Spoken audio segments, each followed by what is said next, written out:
El corazón tiene razones que la razón desconoce.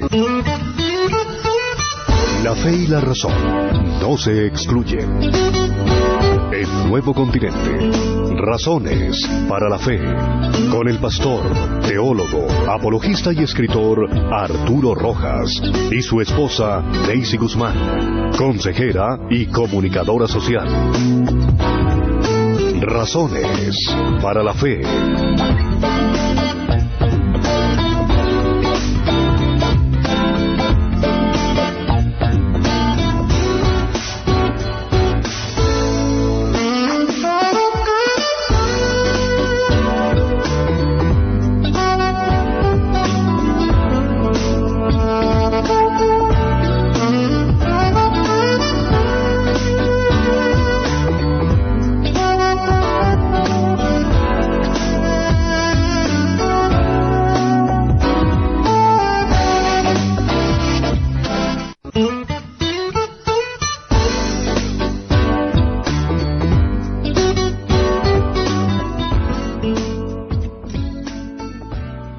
Un saludo a todos nuestros oyentes de la emisora Nuevo Continente, la alternativa diferente, iniciando aquí nuestro último programa de esta semana de Razones para la Fe.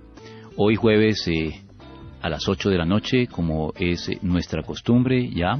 Espero que nuestros oyentes ya hayan entrado en este nuevo esquema y no tengamos que estarlo recordando. Por lo pronto estaremos siempre anunciando que hemos tenido un cambio de esquema y que ahora no vamos a estar únicamente un día, que era el lunes, 1 hora de 8 a 9, sino 3 días a la semana con repetición de uno de los programas el sábado a las 6 de la mañana. 4 veces estaremos con ustedes en el curso de la semana y tratando hasta ahora un tema segmentado en 3 partes en el curso de toda la semana. Hoy, por lo tanto, vamos a entrar en el último de los temas que estaremos considerando en esta semana, no sin antes recordarles los anuncios que siempre procuramos hacer aquí. Tenemos actividades de apologética por delante, se aproxima ya en la próxima semana, estamos a unos 10 días, 9 días, de nuestro primer Congreso Nacional de Apologética para la Iglesia Hispana en la ciudad de New Jersey, organizado por la Iglesia Bound Brook. Allí estaremos continuando con nuestro ministerio apologético, varios conferencistas que estaremos cada uno llevando algunos de los temas programados para esta ocasión. El principal de ellos en el medio hispano será el doctor Antonio Cruz, muy conocido por los cristianos de nuestro medio, y lo estaremos acompañando el pastor Juan Valdés de Estados Unidos, de ascendencia cubana, y el suscrito, el pastor Arturo Rojas, que les habla al frente de este programa Razones para la Fe, junto con mi esposa, que en esta semana no nos pudo acompañar. Tendrán también una sección para los angloparlantes, que estará conducida por el pastor Rey Siervo, apologista también de habla inglesa, y por el pastor Juan Valdés, que por su condición de norteamericano de ascendencia cubana se desempeña muy bien en ambos campos. No olviden entonces nuestros oyentes por internet, que tenemos un número de oyentes por allí, por esos lados, y si no, de todos modos, tal vez tengan familiares, amigos que les gustaría tener esta información. Entonces, confiamos en que nuestros oyentes la divulgarán, la compartirán, para que tengamos un lleno completo y podamos aprovechar al máximo lo que con esfuerzo estamos montando para capacitar mejor a nuestra iglesia, a la iglesia cristiana evangélica, que requiere mucho una formación en estos temas de apologética, que afortunadamente el Señor está despertando un poco en nuestras inquietudes de la iglesia hispana. Ahí estaremos entonces. Bueno, me estoy tomando mucho tiempo, dirán nuestros oyentes, en este anuncio, pero ya estamos cerca y por eso había que hacerlo. Vamos a entrar en el último tema. El último tema, que tiene que ver con la participación política, las responsabilidades públicas de los cristianos y hasta dónde involucrarnos, hablamos de la política en general, hablamos de las radicalizaciones que se dan por cuenta de la política entre el pensamiento de izquierda y de derecha, los enfrentamientos que a veces gratuitamente se plantean entre ambas partes, y hoy nos corresponde hablar de un tema que lamentablemente es un tema que preferiríamos evitar, pero que hay que tratar porque su presencia es tan grande en el medio de la política que no se puede eludir, y se trata de la corrupción. La corrupción es una epidemia mortal de nuestros tiempos que debemos nosotros tener siempre presente, orar al Señor para que los corruptos sean expuestos y sean castigados, y para que en nuestras decisiones políticas podamos tener siempre como un criterio fundamental para esas decisiones este factor, que lo tengamos en cuenta, el factor de la corrupción que tanto daño hace a los países y a las sociedades. ¿Por qué digo que la corrupción es la mortal epidemia de nuestros tiempos? Porque en el campo de la política los resultados parecen mostrarlo de ese modo. Los más recientes titulares de prensa, bueno, ya no tan recientes, pero se refrescan cada semana una vez más y siguen avanzándose en estos casos y en estas situaciones.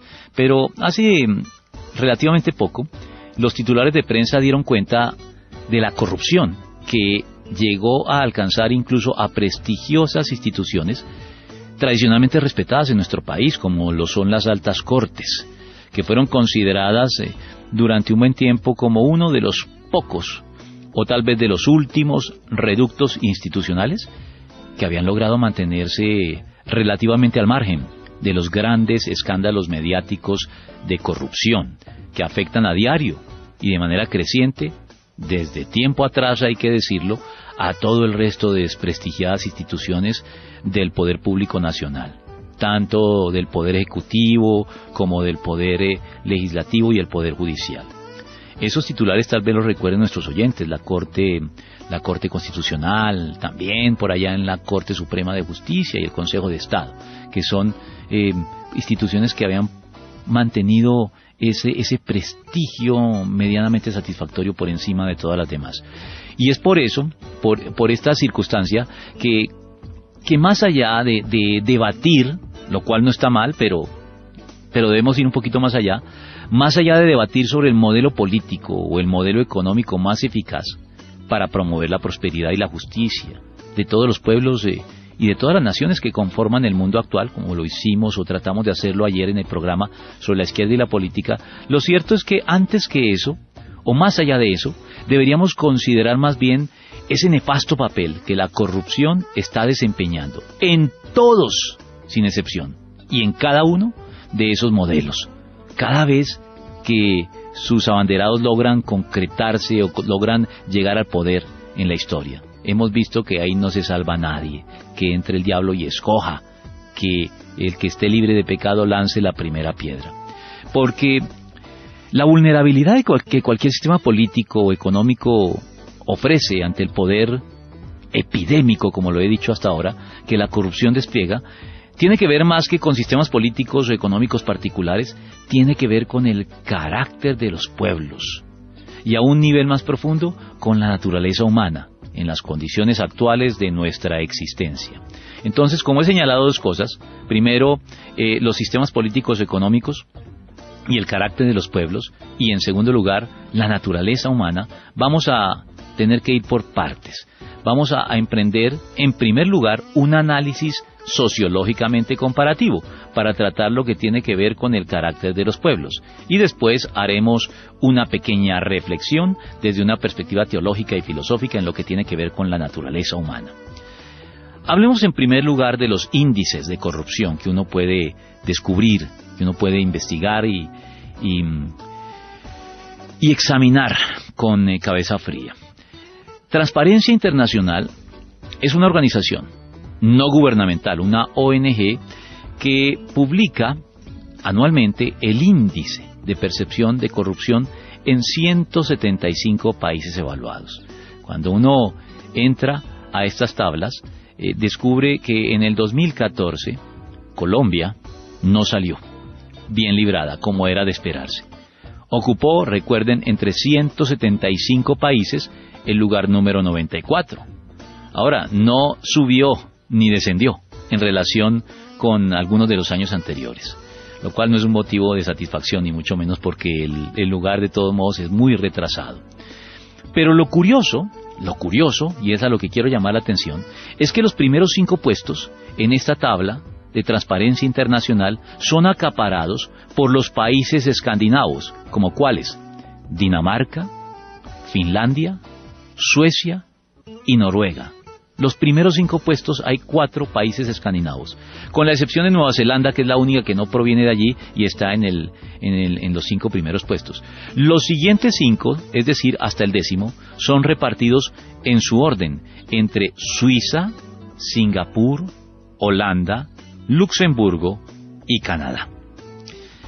Entre los primeros 20, ampliando un poquito el alcance de lo que queremos expresar o entender aquí, encontramos también a Australia, entre los primeros 20, a Alemania, al Reino Unido, a Estados Unidos, y el único país latinoamericano que entra en este grupo, en el número 20, es Chile.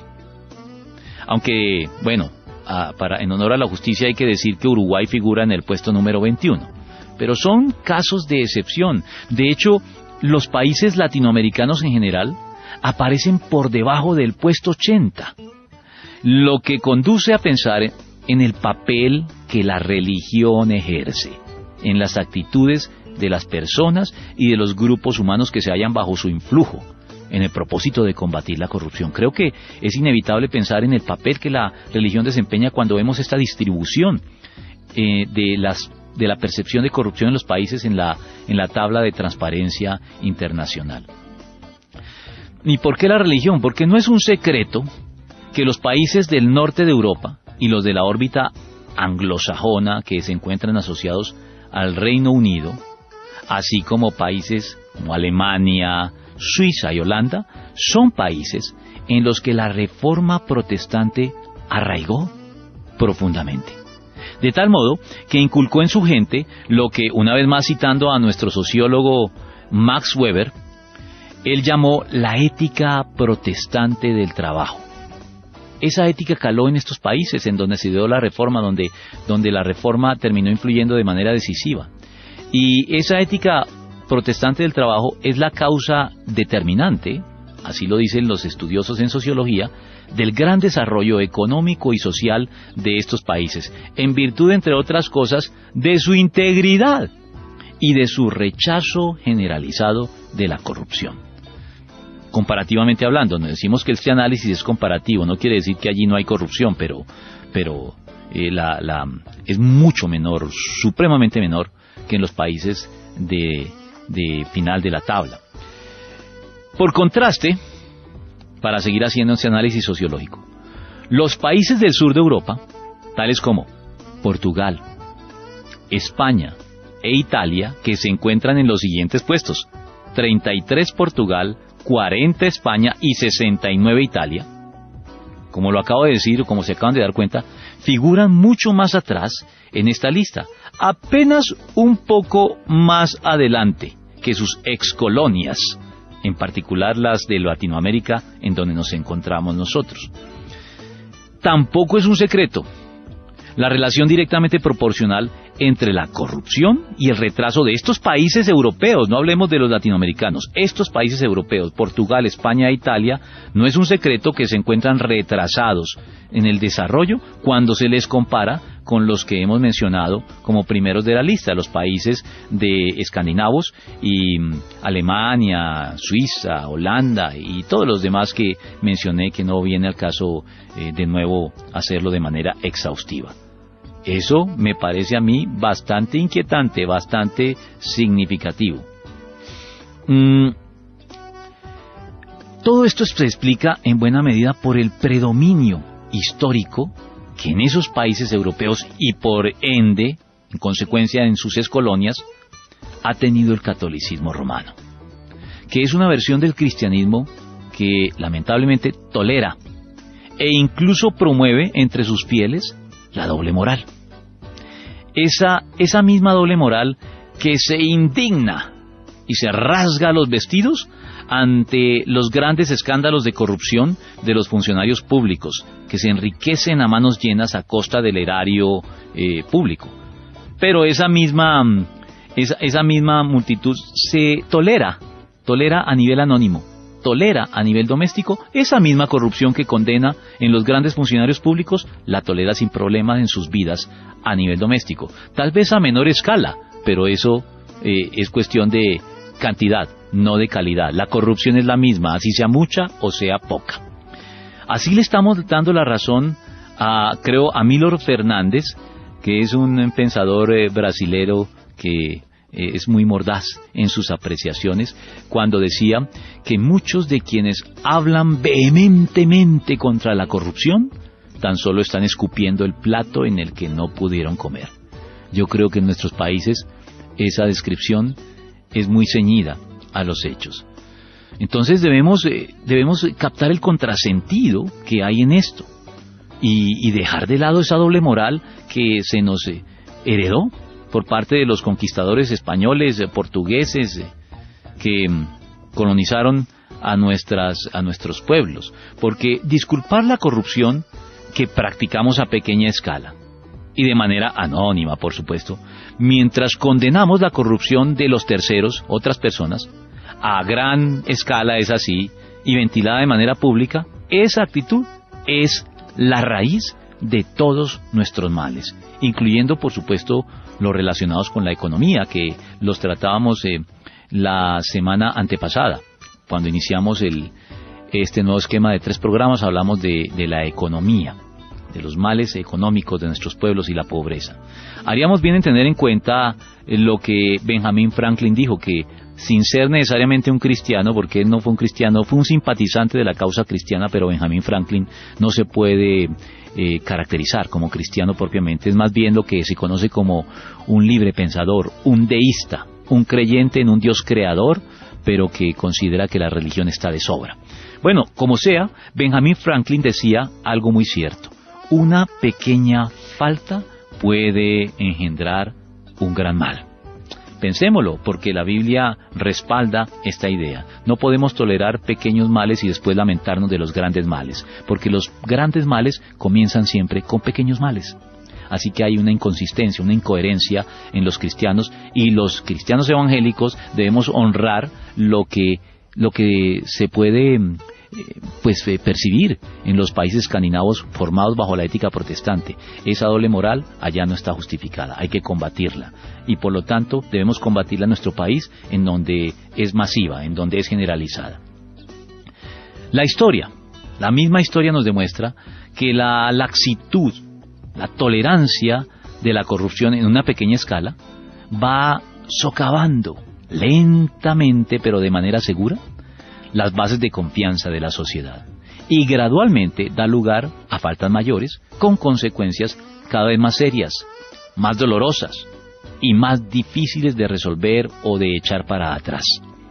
Vincent Barry escribió un artículo en las selecciones Reader's Digest sobre estos temas, y él se refería a una expresión que a veces utilizamos nosotros para darle un consejo a alguien: no te preocupes por pequeñeces. Sí, tal vez en algunas circunstancias pueda ser un buen consejo, pero Vincent Barry decía que aunque esa expresión en efecto podría ser un buen consejo, si con esa expresión entendemos no ahogarnos en un vaso de agua o evitar reacciones desproporcionadas para las circunstancias, él decía que de todos modos hay que tener cuidado de no poner en práctica esta expresión de manera irreflexiva y en todas las circunstancias. Porque si lo hacemos así, deja de ser una pauta para vivir de manera racional y se termina convirtiendo en una justificación para vivir sin principios. Pensemos entonces cuando asumimos como filosofía de la vida no preocuparnos por pequeñeces, porque puede que lo que llamamos una pequeñez sea un futuro gran mal que estamos permitiendo y que no estamos saliéndole al paso cuando podemos evitarlo. Vincent Barry añade que cuando aplicamos de manera irreflexiva esa expresión a todas las circunstancias y situaciones de la vida, en sus propias palabras, cuando esto sucede, lo más probable es que nos parezca una pequeñez llevarnos las toallas o los ganchos de un hotel o la papelería de la oficina. Y termina diciendo sentenciosamente: trivializar lo que codiciamos nos da una excusa para robar impunemente. Es muy cierto. Allí está la corrupción haciendo presencia de manera anónima en la vida de muchos de los que se escandalizan por la corrupción a gran escala. La Biblia también respalda esa idea que planteó Benjamin Franklin cuando dijo que una pequeña falta puede engendrar un gran mal, porque la Biblia también llama pequeña necedad en el capítulo 10 de Eclesiastés a esas licencias que nos permitimos. La llama pequeña necedad, que puede echar a estropear el mejor perfume, como una pequeña mosquita muerta dentro del perfume lo estropea.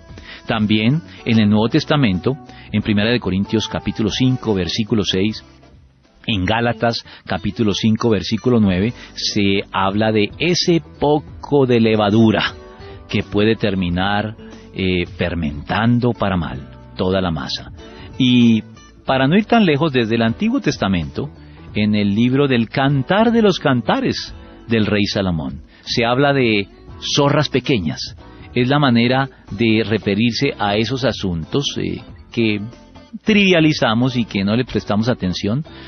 Y en el Cantar de los Cantares se pronuncia a Dios de una manera clara y categórica para condenar a esas pequeñas zorras. Dice así, en Cantares 2.15, atrapen a esas zorras pequeñas que arruinan nuestros viñedos.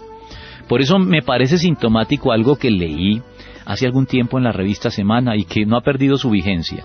Decían en la revista Semana: la izquierda, para referirnos a las ideologías políticas que tratamos ayer, la izquierda solo triunfa cuando logra ser identificada como la alternativa a la corrupción y a la politiquería.